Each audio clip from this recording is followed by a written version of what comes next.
Assalamualaikum warahmatullahi wabarakatuh. Baik, adik-adik mahasiswa, untuk pertemuan kali ini kita akan meneruskan materi sebelumnya, tapi ada beberapa materi yang mungkin kalian bisa baca sendiri. Kemarin kan kita dikenalkan dengan Kovenan Hak Asasi Manusia tentang sipil dan politik, serta Kovenan Hak Asasi Manusia tentang ekonomi sosial budaya. Nah, di samping itu sebetulnya ada kovenan-kovenan tambahan ya, yang memang berkaitan dengan hak asasi manusia. Contoh seperti bagaimana kovenan tentang perlindungan anak atau hak-hak anak ya. Kemudian kovenan tentang hak-hak perempuan. Kemudian kovenan tentang anti diskriminasi rasial ya. Nah, ini perlu kalian baca ya. Tapi substansi nilai-nilai utamanya tentu telah kita bahas di pertemuan kemarin, di pertemuan kelima ya. Baik, coba saya screen share. Nah, ini materi kita selanjutnya yaitu tentang mekanisme pemantauan hak asasi manusia internasional. Maksudnya apa? Jadi ketika sebuah negara itu telah meratifikasi tentang Kovenan Hak Asasi Manusia atau sudah bergabung dalam deklarasi hak asasi manusia, atau bahkan bagi negara-negara yang memang di luar PBB atau yang sama sekali tidak meratifikasi atau tidak bergabung dalam Perserikatan Bangsa-Bangsa, tetap ada peran dalam mekanisme pemantauan hak asasi manusia internasional. Jadi intinya setelah ada deklarasinya, ada kovenan atau perjanjian internasionalnya, maka bagaimana itu dilaksanakan? Nah, ini bagian daripada pemantauan. Nah, mekanismenya seperti apa? Nah, ini adalah materi yang akan kita bahas. Nah, mekanisme pemantauan internasional itu sebetulnya adalah kegiatan untuk melihat ya penyelidikan dan komentar atas kasus-kasus secara sendiri-sendiri. Jadi kita akan melihat berbagai kasus yang sebetulnya itu diselidiki apakah memang merupakan pelanggaran hak asasi manusia atau bukan, serta komentar atas kasus-kasus secara sendiri-sendiri. Maksudnya secara sendiri-sendiri yang dimaksud adalah bahwa kasus-kasus tentang hak asasi manusia yang berada di sebuah negara ya itu tentu akan melalui berbagai macam mekanisme untuk melihat ya, bagaimana perkembangan kasus tentang hak asasi manusia di sebuah negara. Nah, ini modelnya adalah dengan penyelidikan dan membahas tentang komentar kasus-kasus tertentu di sebuah negara. Kemudian yang kedua adalah melihat badan-badan yang berbeda beserta mandatnya. Nah, yang kedua inilah sebetulnya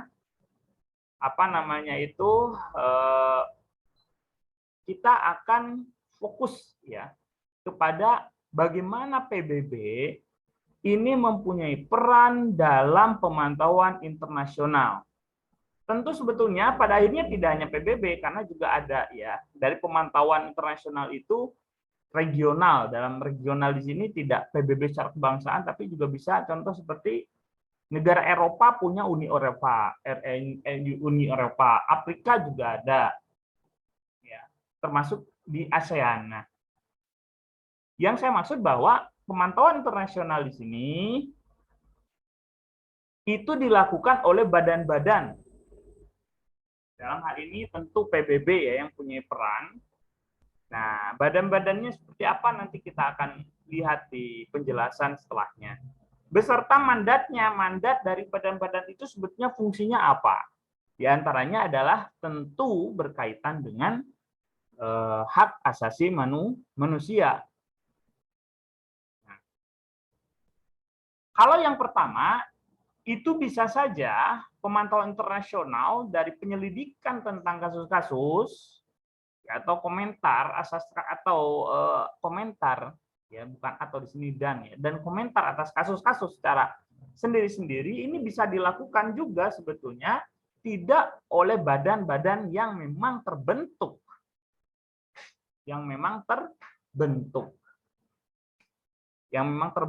oleh badan-badan resmi sebagaimana PBB contoh. Di sini bisa saja oleh lembaga-lembaga mandiri juga bisa ya yang melakukan penyelidikan atau komentar pada kasus-kasus secara mandiri. Itu juga bagian dari pemantauan. NGO dan lain sebagainya. Ini juga bagian daripada penyelidikan dan komentar ya atas kasus-kasus secara sendiri-sendiri. Nah, selanjutnya adalah sistem pemantauan hak asasi ini terbagi dalam dua mekanisme. Jadi, ketika kita ingin melakukan sebuah pemantauan, tentu kita akan mencari dasar indikator apa saja sih yang harus dipantau, atau harus dilihat, atau harus dinilai, atau harus dievaluasi.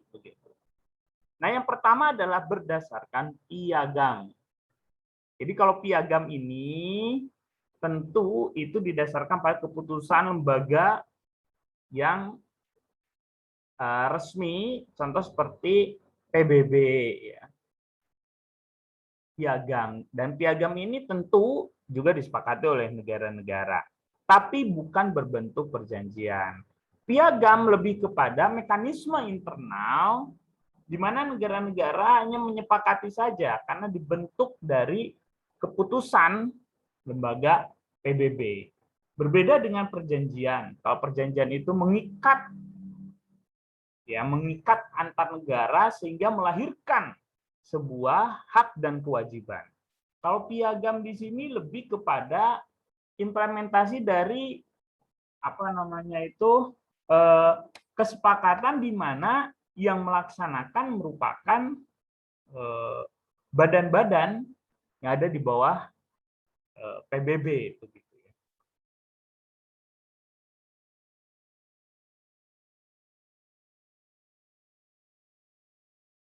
Nah, maka kita lihat di sini bagaimana badan dan mekanisme pemantauan Perserikatan Bangsa-Bangsa yang berdasarkan piagam.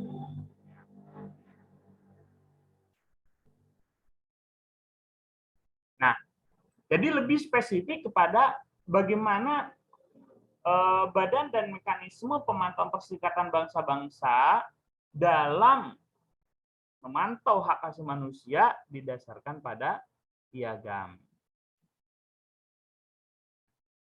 Nah, terdapat 3 jenis mekanisme pemantauan hak asasi manusia yang berbeda dalam sistem PBB. Pertama, mekanisme yang bersifat umum menurut piagam PBB, mekanisme yang termuat secara spesifik menurut piagam PBB, dan mekanisme yang termuat secara spesifik menurut berbagai konvensi hak asasi manusia PBB. Ya. Nah, yang pertama, tentang mekanisme umum menurut piagam PBB, yaitu bagaimana pemantauan mekanisme dilakukan pada kasus-kasus yang umum. Jadi kasusnya, secara garis besar tentang pelanggaran hak asasi manusia ya yang secara kasuistik itu bersifat umum, begitu ya. Kemudian mekanisme yang spesifik. Nah, kalau yang spesifik ini pada kasus-kasus tertentu. Nah, kalau dalam piagam umum itu ya sebetulnya sangat luas bagaimana indikator yang terdapat dalam DUHAM sebagai contohnya. Nah, kalau yang spesifik menurut piagam PBB itu lebih kepada hal yang lebih khusus lagi. Contoh seperti ya, bagaimana mekanisme tentang hak anak begitu. Kemudian yang termuat spesifik menurut Konvensi Hak Asasi Manusia PBB. Nah, ini juga jelas secara spesifik merujuk kepada kovenan-kovenan yang telah di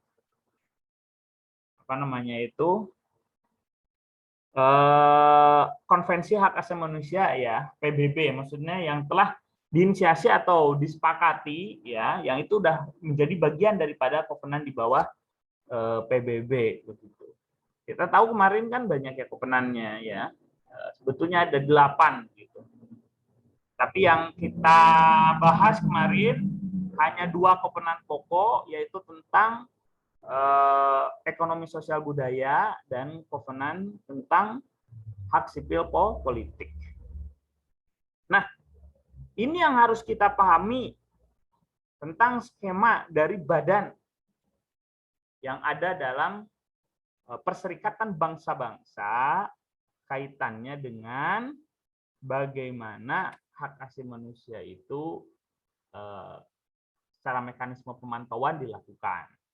Ada majelis umum, ada Dewan Keamanan, Dewan Ekonomi Sosial, Dewan Perwalian, Mahkamah Internasional, dan sekretariat termasuk sekretaris jenderal dan komisionaris tinggi hak asasi manusia. Nah, ini kita akan bahas nanti bagaimana peran-peran mereka ya dalam mekanisme pemantauan. Tapi tentu yang mengerucut kepada hak asasi manusia ya Komite Hak Asasi Manusia atau Komisi ya, Hak Asasi Manusia.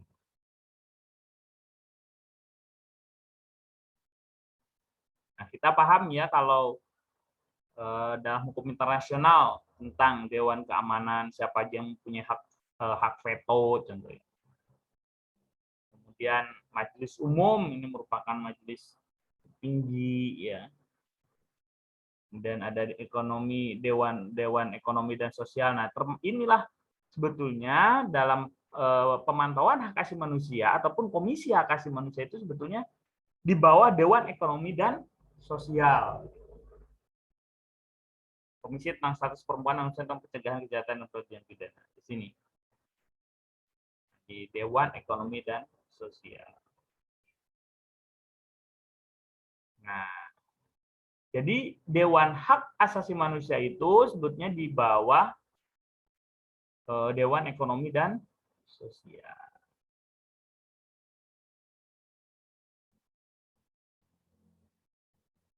Sekarang kita bahas tentang Dewan Hak Asasi Manusia.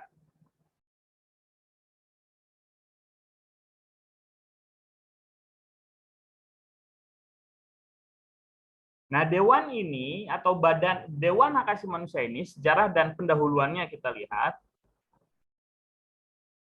Badan ini dibentuk dengan resolusi Majelis Umum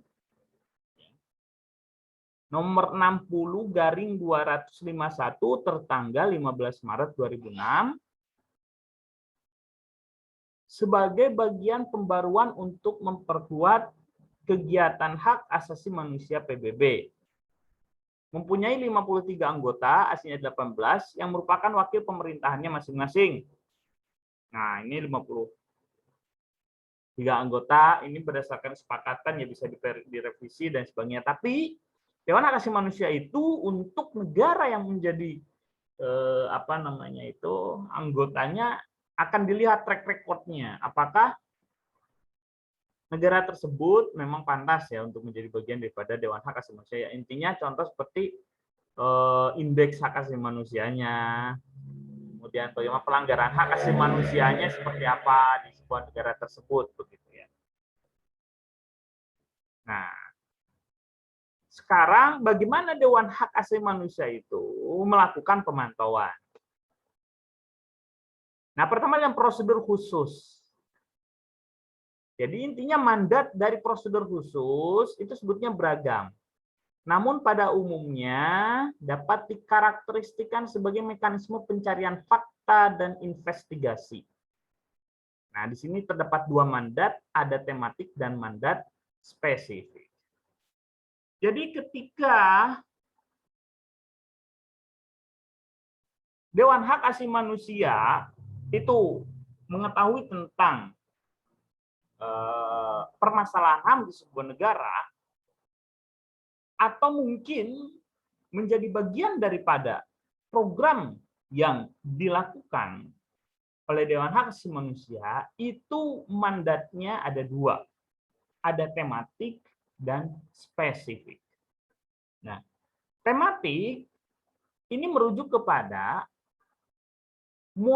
bentuk-bentuk dari hak asasi manusia yang akan dilihat faktanya, atau akan diinvestigasi, atau akan dilakukan penyidikan lebih mendalam terkait dengan bentuknya. Contoh seperti bagaimana secara tematik itu tentang hak-hak anak, atau secara tematik tentang hak-hak perempuan, atau hak-hak difabel. Nah, ini tematik, ya, secara tematik. Jadi bisa saja secara tematik itu dilakukan investigasi dan dilakukan pencarian fakta sekalian di berbagai negara. Nah, tapi juga ada namanya mandat spesifik. Nah, kalau mandat spesifik itu yang dilihat adalah negaranya. Ini negara mana yang bermasalah yang perlu dilakukan pencarian fakta dan investigasi oleh Dewan Hak Asasi Manusia.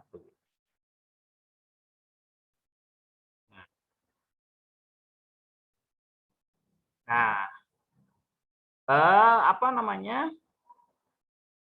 itu yang masuk dengan spesifik. Contoh seperti akan dilakukan spesifik itu penyelidikan atau pencarian fakta dan investigasi di negara Indonesia.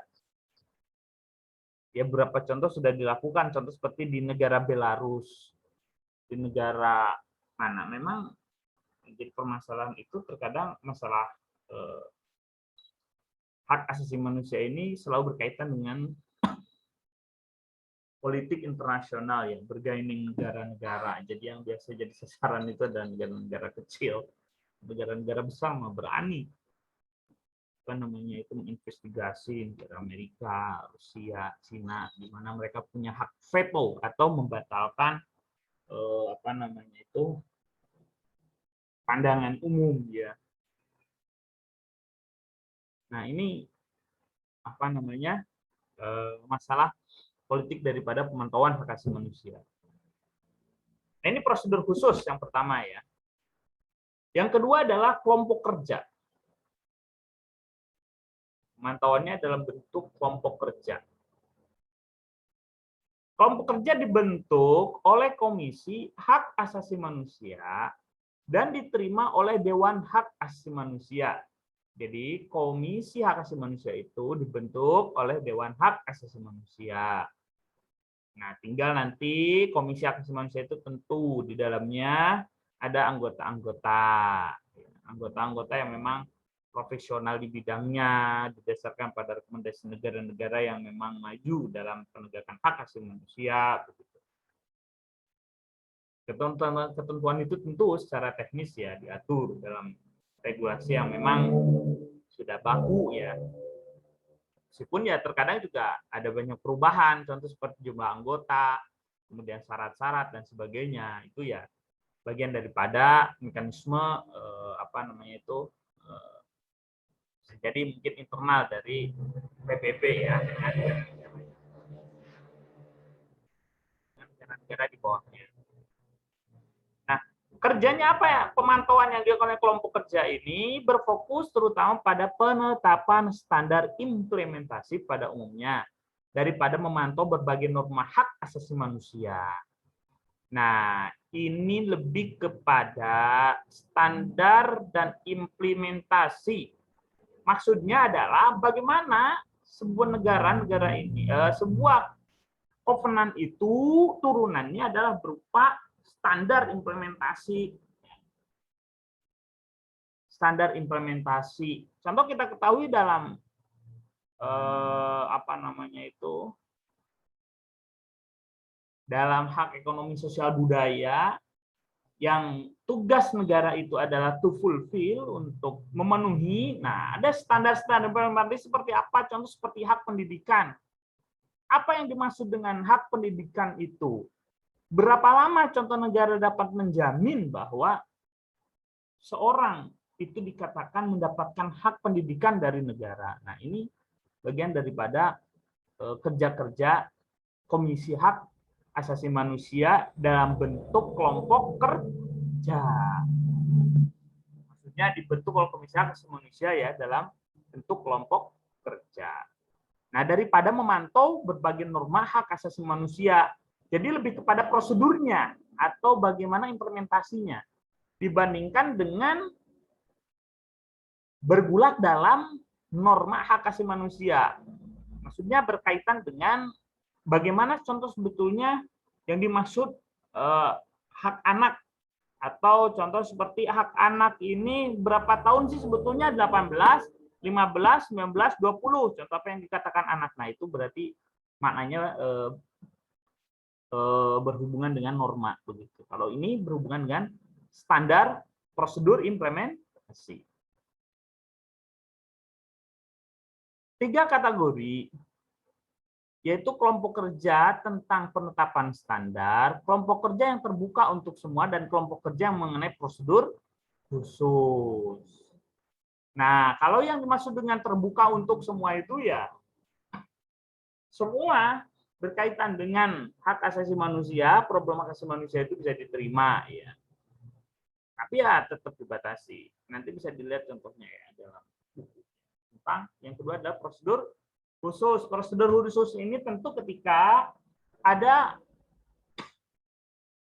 mekanisme-mekanisme khusus juga dalam perumusan bagaimana standar implementasinya. Tapi intinya lebih kepada proses. Pada proses, bukan normanya. Nah, selanjutnya ada Komite Penasehat Dewan Hak Asasi Manusia. Kalau ini kerjanya ya untuk menasehati bagaimana implementasi ataupun semua hal ya, tidak hanya implementasi, semua hal yang berkaitan dengan permasalahan hak asasi manusia, ada dewan penasehatnya. Siapa mereka? Ya namanya penasehat ya, mereka adalah profesional dalam bidangnya ya. Tentang bagaimana prosedur masuk untuk bisa dibahas ya, atau memberikan pertimbangan tentang tidak hanya prosedur tapi tentang normanya juga. Pokoknya semua hal yang berkaitan dengan permasalahan hak asasi manusia itu ada komite penasehatnya ya, terdiri dari berbagai profesional ya, terdiri dari berbagai profesional. Nah, sekarang selanjutnya bagaimana prosedur pengaduan. Nah, prosedur pengaduan. Nah, prosedur pengaduan itu memang ada 2 ini. Ada prosedur nomor 1235 dan ada prosedur nomor 1503. Prosedur 1235 ini pemantauan lebih mempunyai karakteristik mempelajari laporan-laporan negara daripada mengambil kesimpulan tentang perorangan. Maksudnya begini, kita pahami bahwa objek dari hak asasi manusia ini ya penanggung jawab negara, dan yang mempunyai hak adalah perorangan, kan begitu. Nah, pada prosedur 1235 ini lebih kepada mempelajari bagaimana laporan-laporan negara ya daripada mengambil tentang perseorangan. Jadi pengaduan negara. Nah, negara contoh seperti melaporkan tentang perkembangan hak asasi manusia di negara tersebut. Nah, prosedur 1235 itu dianalisa apakah ada kejanggalan atau tidak. Jadi kita tidak harus sempit bahwa dalam pelaporan itu melulu kepada adanya masalah dalam pelanggaran hak asasi manusia, tapi bisa juga adanya masalah dalam penerapan norma, prosedur, implementasi, dan lain sebagainya. Ini ketika kita berbicara hukum internasional. Ya.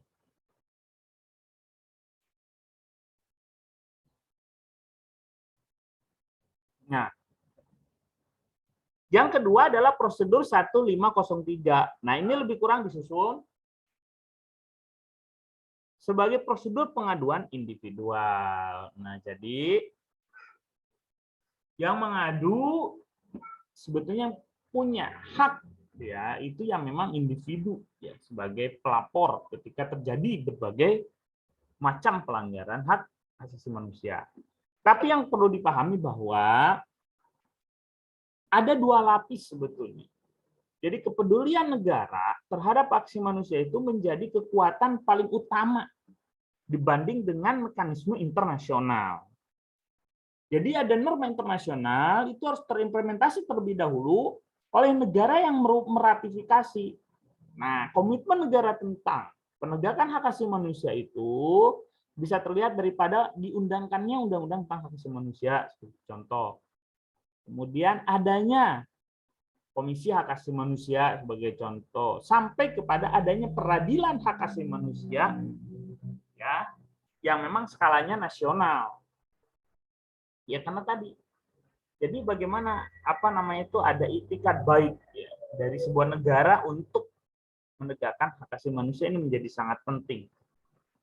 Ya lagi-lagi bahwa tidak ada kedaulatan di atas negara misalnya. Tidak ada kedaulatan di atas negara.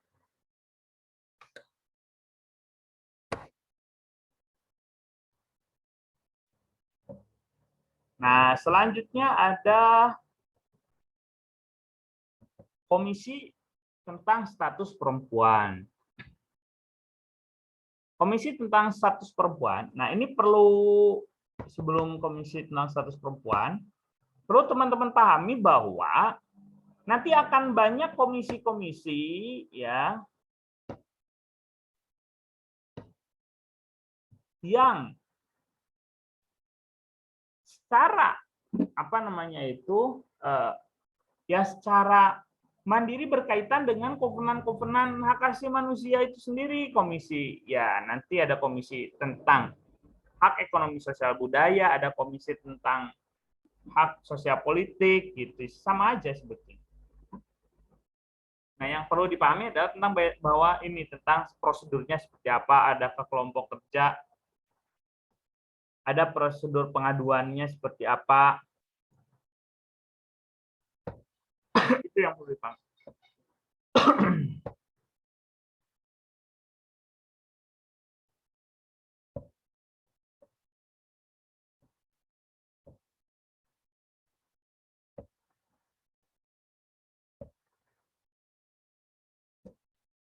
Baik, selanjutnya tentang Komisi tentang Status Perempuan. Komisi tentang Status Perempuan dibentuk oleh Dewan Ekonomi Sosial dan Sosial pada tahun 1946. Komisi ini merupakan badan politik dengan 45 anggota yang dipilih sebagai wakil dari pemerintah mereka. Komisi ini bekerja khususnya untuk menetapkan standar hak asasi manusia baik dalam DUHAM 1948 maupun dalam kedua kovenan kembar 1966. Kovenan kembar yang dimaksud itu adalah kovenan sipil dan politik serta kovenan ekonomi sosial dan budaya. Juga dalam konvensi-konvensi dan dokumen-dokumen yang khusus. Nah, seperti 45 anggota dan sebagainya ini bisa dalam tertuang prosedur secara tersendiri, tapi bisa juga berdasarkan kesepakatan rapat, contoh di Dewan Ekonomi Sosial.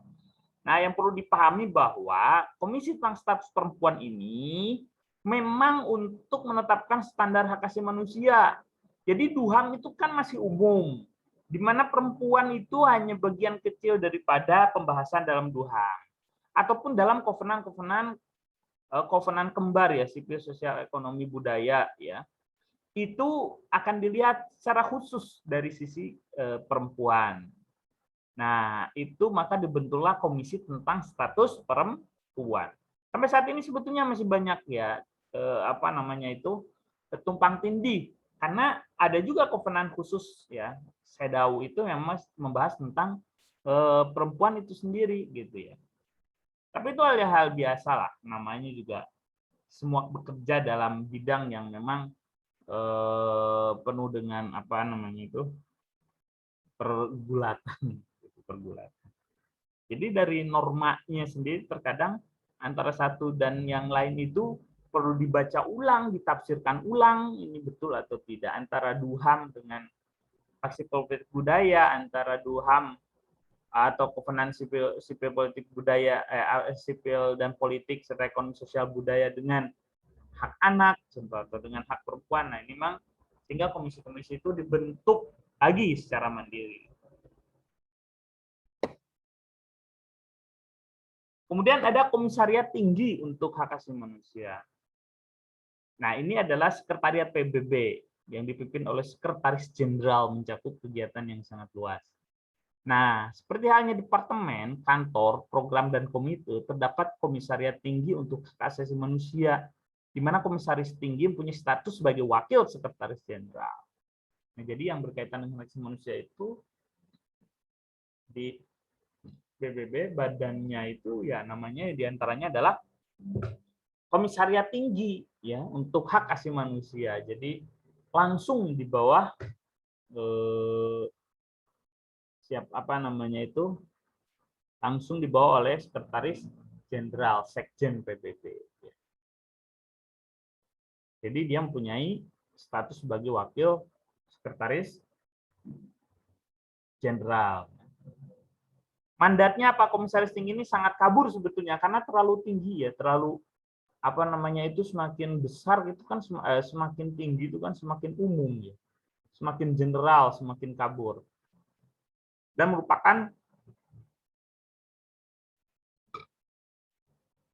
merupakan hasil dari berbagai kompromi politik. Yang dimaksud adalah karena negara-negara punya kepentingan tentang penegakan HAM ya. Semua negara juga ingin diklaim sebagai penegak HAM. Tapi dalam implementasi akan sangat banyak problem yang berkaitan dengan persinggungan politik dan kepentingan. Nah ini maka politik internasional menjadi tempat arena ya, berkompromi sehingga mandat komisaris tinggi ini dianggap sebagai mandat politis yang menjadi kabur ya karena akan sangat banyak terpengaruh oleh berbagai faktor. Menurut mandatnya, Komisi Tinggi akan memainkan peran sebagai ombudsman internasional yang aktif dan mencakup seluruh bidang hak asasi manusia, kan sangat luas sekali. Yang dimaksud dengan ombudsman, kamu tahu ombudsman? Ombudsman itu ya di kita juga ada kan lembaga ombudsman itu. Yang diantara tugasnya adalah untuk memberikan justifikasi tentang prosedur administratif kalau di kita itu ataupun bagaimana penilaian kinerja dari sebuah lembaga ya itu sudah sesuai atau tidak. Itu ombudsman. Jadi kita juga ada ombudsman untuk melihat kinerja pemerintah, untuk melihat kinerja pemerintah apakah sudah sesuai atau tidak. Nah, di sini juga untuk kalau di sini berarti ombudsman internasional itu untuk melihat secara keseluruhan tentang hak asasi manusia, ya tentang hak asasi manusia. Entah itu implementasinya, entah itu normanya, entah itu kasusnya dan sebagainya, penindakannya dan sebagainya. Ini sangat luas sekali ya berkaitan dengan mandat komisaris tinggi. Intinya ya secara umum apakah permasalahan hak asasi manusia itu sudah on the track atau tidak. Melihat itu begitu kan sehingga menjadi sangat luas.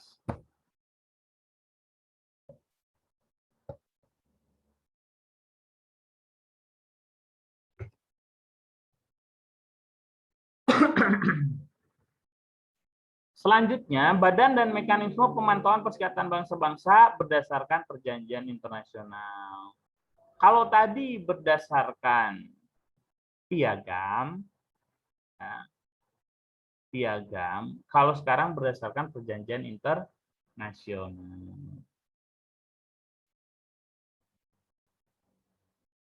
Kalau berdasarkan perjanjian internasional jelas ya, kovenan-kovenan itu ya bagian daripada perjanjian internasional ini ya. Maka maksudnya begini, ketika ada perjanjian internasional yang disepakati oleh berbagai bangsa, ya, termasuk di sini adalah kovenan tentang hak asasi manusia, tentu di dalamnya juga memuat rekomendasi bagaimana pemantauannya itu dilakukan, begitu intinya. Nah, yang harus kita pahami bahwa status hukum negara itu bergantung penuh pada bagaimana negara yang bersangkutan menangani kewajiban hak asasi manusia internasional. Ini yang saya bahas. Bagaimana keinginan political will dari sebuah negara itu untuk menegakkan hak asasi manusia ya di negaranya. Dan setiap pelanggaran terhadap kewajiban ini merupakan sengketa terhadap hukum internasional. Maka ini menjadi penting untuk kita ketahui bahwa ketika sudah meratifikasi hak asasi manusia, maka negara Indonesia tidak bisa juga memang meskipun punya kedaulatan, itu ya bertindak dengan semau gue gitu ya. Sebetulnya ketika meratifikasi kovenan itu sebetulnya ya sebagian kedaulatan itu ya sudah diberikan begitu. Karena dia akhirnya terikat dengan perjanjian itu.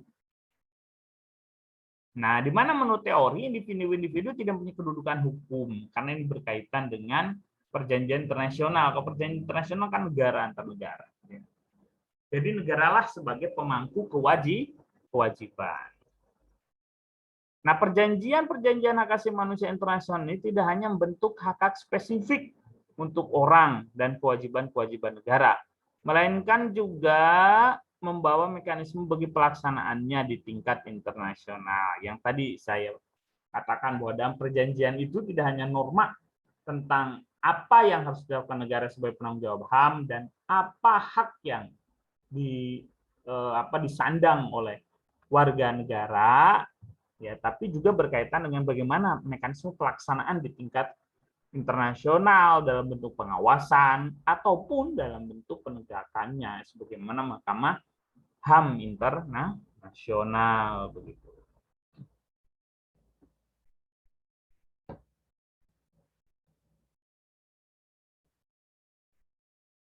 Nah, maka berkaitan dengan mekanisme tentang pemantauan yang didasarkan pada perjanjian internasional. Nah, ini pun sama maksud saya untuk kalian pahami, ini hanya sebagai contoh dalam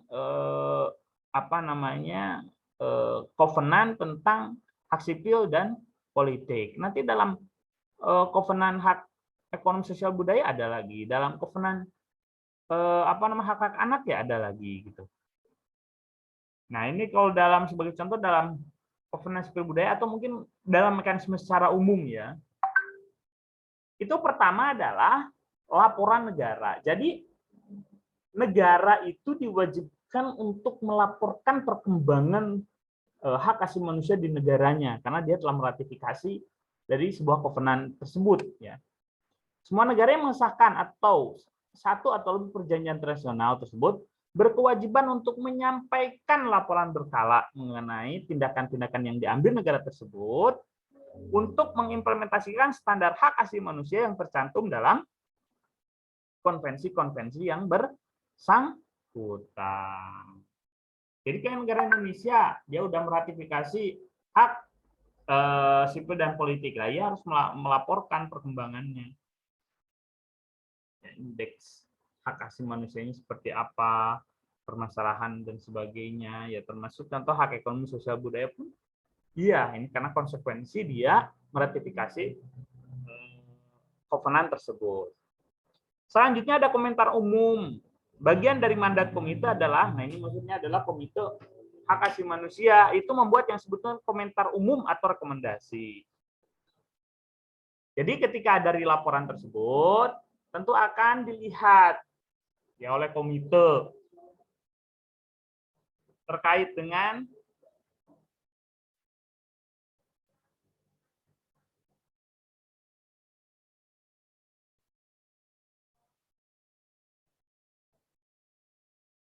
terkait dengan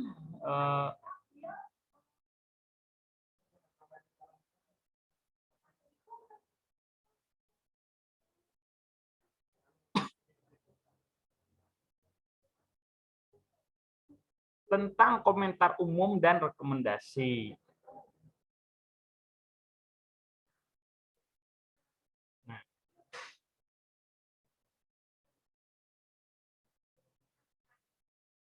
Sinano tuh. Video bulan ada kokonnya video teh bulan nang curang betul. Jadi kita dia itu daerah belok. Iya, bikin aja. Nya kayak usah dilama.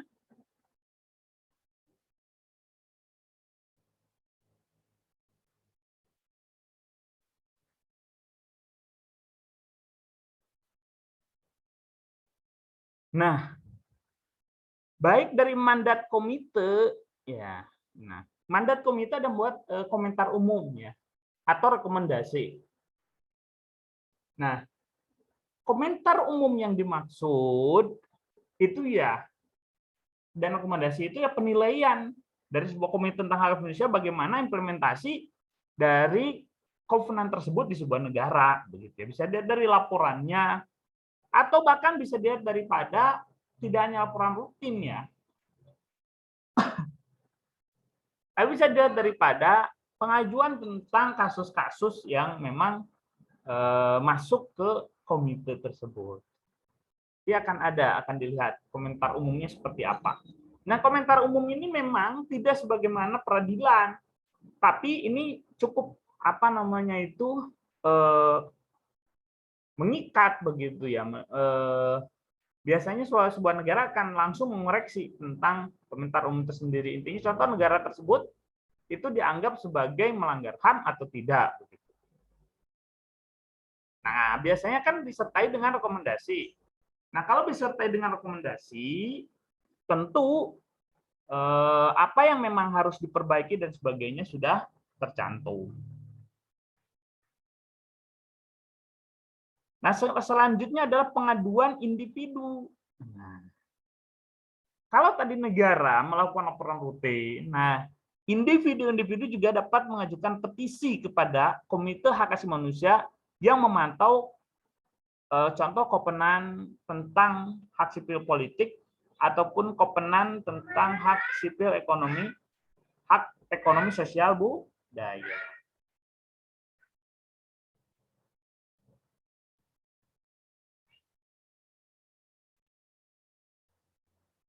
Jadi pengaduan individu ini kepada komite tentu berkaitan dengan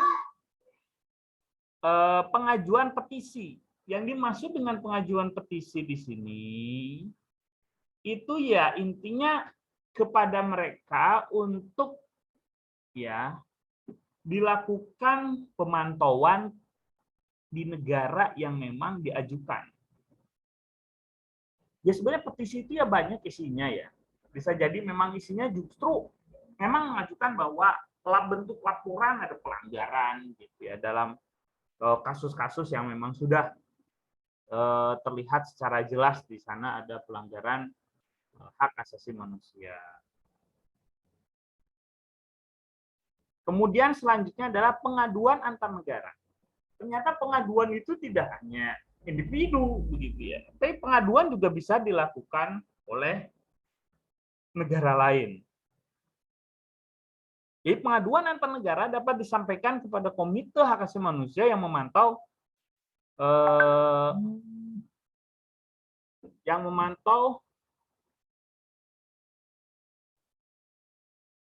halo Ustaz? Ya. Ya.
Nah, baik. Nah, pengaduan antar negara disampaikan oleh negara pihak sebagai reaksi terhadap perlakuan tidak baik terhadap individu yang berada di bawah yurisdiksi negara lain.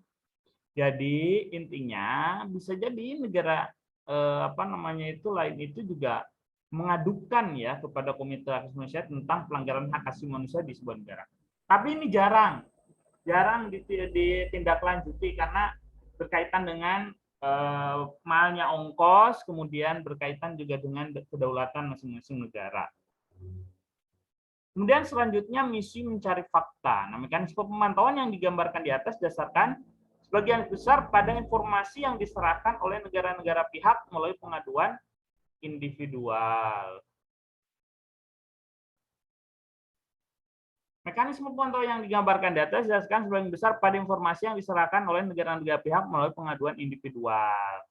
Nah, intinya ketika ada individu yang melapor dan sebagainya, tentu akan ada mekanisme pencarian fakta ya oleh Komite Hak Asasi Manusia. Ini juga bagian daripada pemantauan. Ya.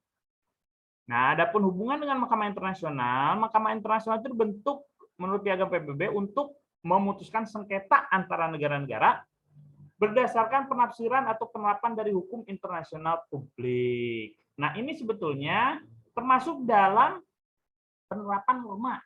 Ini penting sekali. Jadi seperti Mahkamah Konstitusi ya. Apakah norma yang memang dilakukan dianggap benar oleh sebuah negara itu sesuai dengan hak asasi manusia atau tidak begitu. Nah, ini peran Mahkamah Internasional ini jadi sangat penting. Bisa jadi gitu ketika ada gugatan oleh warga negara itu bisa jadi negara bersalah dalam implementasi norma karena norma penafsiran yang dianggap oleh negara itu benar keliru berdasarkan Mahkamah Internasional.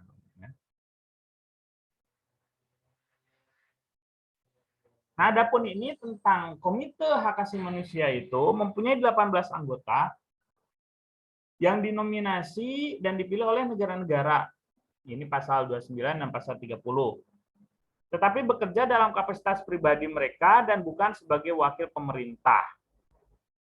Anggota-anggota tersebut haruslah orang yang berkarakter moral yang tinggi dan mempunyai kompetensi bidang hak asasi manusia yang diakui.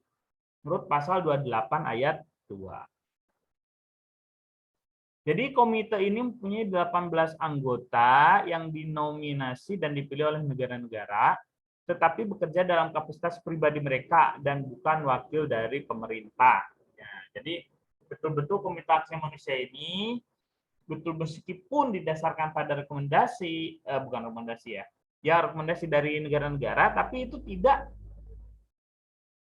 didasarkan pada tidak mereka dijadikan sebagai wakil pemerintah. Tapi memang bisa didasarkan pada keprofesionalannya, kepada keprofesionalannya.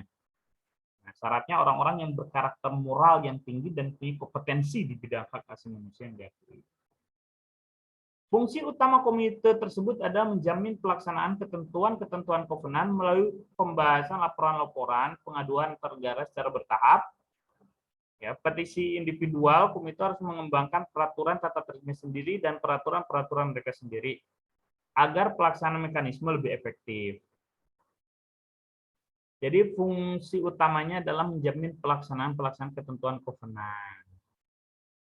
Di Komite Hak Asasi Manusia itu tujuan utamanya adalah apa yang ada dalam kovenan itu dilaksanakan oleh negara-negara yang meratifikasinya.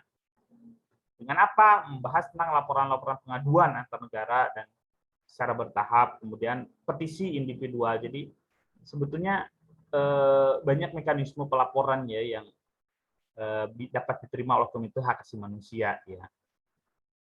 Kemudian selanjutnya bagaimana pelaksanaan mekanisme dalam pantauan tersebut menjadi efektif dengan melaksanakan peraturan-peraturan tertib yang justru bisa mereka buat sendiri.